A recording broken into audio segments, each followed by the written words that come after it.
প্রথমত আমরা নিজেদের পরিচয় দিচ্ছি। আমাদের প্রজেক্টের নাম ইকো পালস এবং আমাদের টিম, আমি হচ্ছে টিম লিডার আহমদ বিন আশরাফ নবী। আমার নাম নাবিল ইসলাম, আমি team co leader young spark Bangladesh.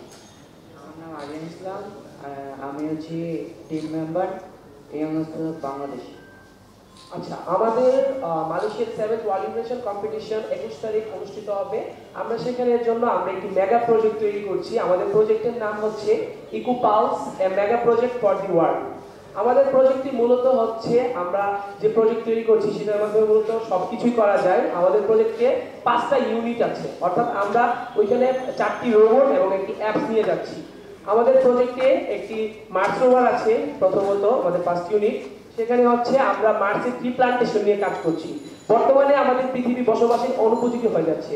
In future দেখা যাচ্ছে গ্লোবাল ওয়ার্মিং এর কারণে আমাদের পৃথিবী বসবাসের অনুপযোগী হয়ে যেতে পারে। সো আমরা ওইখানে মার্সে ট্রি প্লান্টেশন করার জন্য আমাদের যে রোভার সেটিকে আমরা ডিজাইন করছি এবং ওইটাকে আমরা আজকে 3 বছর যাবত রিসার্চ করেছি এবং হচ্ছে এখন আমরা ইমপ্লিমেন্টেশনে কাজ করছি।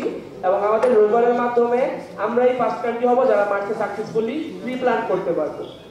এবং হচ্ছে আমাদের সেকেন্ড ইউনিট হচ্ছে art rover unit. Art rover ইউনিটে মূলত হচ্ছে আমরা আমাদের 4টা মোডে কাজ করবে। আমাদের কৃষি মোডে হচ্ছে একজন ফার্মারের যত কাজ আছে সব কাজ সম্পন্ন করতে পারবে এবং এর আগে যে কৃষি রোবটগুলো ছিল সেগুলো থেকে এটা অধিকতর উন্নত। এবং আমাদের এখানে একটি আমাদের আর্ট রোভার আরেকটি ফিচার আছে, সেটি হচ্ছে বর্ডার গার্ড ফিচার, যেখানে হচ্ছে কি বর্ডার গার্ডিং এর ক্ষেত্রে কাজ করবে।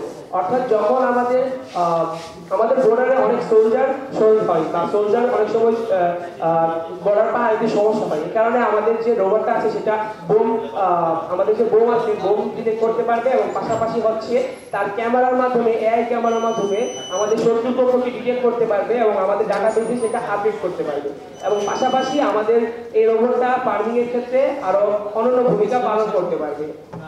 এবং আমাদের যে থার্ড ইউনিট আছে সেটা হচ্ছে আমাদের স্কাই ইউনিট। আমাদের প্রত্যেকটা রোভারের একটা নাম আছে। আমাদের মার্স রোভারের নাম হচ্ছে অভিযাত্রা 0.1 এবং আমাদের আর্ট রোভারের নাম হচ্ছে মৃত্তিকা। এবং আমাদের ড্রোন ইউনিট যেটা আছে সেটার নাম হচ্ছে আকাশ বন্ধু, যেটার মাধ্যমে হচ্ছে আমরা আমাদের আকাশপথকে নিরাপদ রাখতে কাজ করতে পারবো এবং কৃষি ক্ষেত্রে সাহায্য করতে পারবো। মূলত হচ্ছে আমাদের আকাশপথে আমাদের যখন এয়ারক্রাফট কিংবা শত্রুদের কিছু ডিটেক্ট হবে তখন আমাদের একটা রাডার সিস্টেম, একটা উন্নত রাডার সিস্টেমে সেটা ডিটেক্ট হয় এবং হচ্ছে আমার শত্রুর যে এয়ারক্রাফট সেটার আইপি অ্যাড্রেস হ্যাক করার মাধ্যমে এবং বিটুবি একটা প্রসেস আছে, সেই প্রসেসের মাধ্যমে আমরা হচ্ছে আমাদের শত্রুপক্ষের যে এয়ারক্রাফট যেটা সেটা হ্যাক করার ট্রাই করব।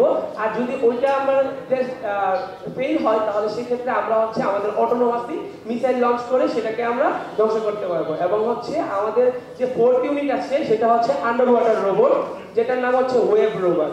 আমাদের ওয়েব রোভারের মাধ্যমে আমরা হচ্ছে আমাদের যে এটা একটা ডুবুরির মতো কাজ করতে পারবে। সাচ লাইক হচ্ছে ওশিয়ানে যখন হচ্ছে আমাদের বা সিতে যখন হচ্ছে কোনো জাহাজ ডুবে যাবে কিছু হয় তখন এটা উদ্ধার কাজে কাজ করতে পারবে।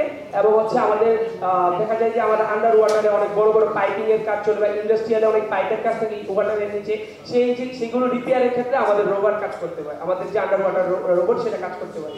এবং আন্ডার ওয়াটার রোবটের মাধ্যমে আমরা ফিশিং এর একটা জিনিস রাখতেছি। আমাদের কৃষকরা অনেকে যারা ফিশিং এর ক্ষেত্রে ফিশ ফার্ম করে তাদের দেখা যাচ্ছে যে তাদের অনেক মাছের রোগ হয় কিংবা মাছের মারা যায় সেগুলোকে, এবং একটা ফার্মের মধ্যে 4-5টা ফিশ ম্যানেজমেন্টে তাদের সমস্যা হয়। তো আমাদের রোবটের মাধ্যমে সেই কাজগুলো তারা করতে পারবে এবং হচ্ছে সেই ফিশগুলোর হেলথ নিয়েও কাজ করতে পারবে।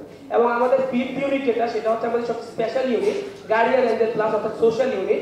আমার একটি উদ্ভাবন করা অ্যাপ গার্ডিয়ান এঞ্জেল প্লাস, যেটি হচ্ছে অলরেডি আমেরিকাতে সিলেক্টেড এবং হচ্ছে সেটা দিয়ে অলরেডি হচ্ছে আমি কাজ করছি। এবং হচ্ছে ওই অ্যাপটাতে মূলত হচ্ছে শিশু সুরক্ষা, নারী নিরাপত্তা, পরিবেশগত সুরক্ষা সহ মোট 28টি ফিচার বিদ্যমান। তো সব মিলিয়ে আমরা যে প্রজেক্টটি বানাচ্ছি ওইগুলো দিয়ে মূলত আমরা আমাদের যে ওয়ার্ল্ড আছে ওয়ার্ল্ডের বাইরেও চিন্তা করতে পারছি। তো আমরা আশা করি আমরা ওইখানে গিয়ে ভালো বাংলাদেশের জন্য কিছু করতে পারবো। তো বাংলাদেশকে রিপ্রেজেন্ট করতে পারলে আমরা সত্যিই গর্বিত। কিন্তু আমাদের এই যাত্রা সফল হতো না যদি ড্রিমস অফ বাংলাদেশ আমাদের পাশে না থাকতো। ড্রিমস অফ বাংলাদেশ শুরু থেকে আমাদের পাশে আছে এবং আমাদের প্রজেক্ট মেকিং এর মেন্টরশিপ থেকে শুরু করে সকল কিছু ড্রিমস অফ বাংলাদেশ আমাদেরকে অনেক সাহায্য করেছে। তো ড্রিমস অফ বাংলাদেশের জন্য অনেক থ্যাংক ইউ এবং হচ্ছে সবাই আমাদের জন্য দোয়া করবেন যাতে আমরা বাংলাদেশকে ভালো করে প্রতিনিধিত্ব করতে পারি। Team eco pulse, inspiring a nation, empowering a nation. Thank you.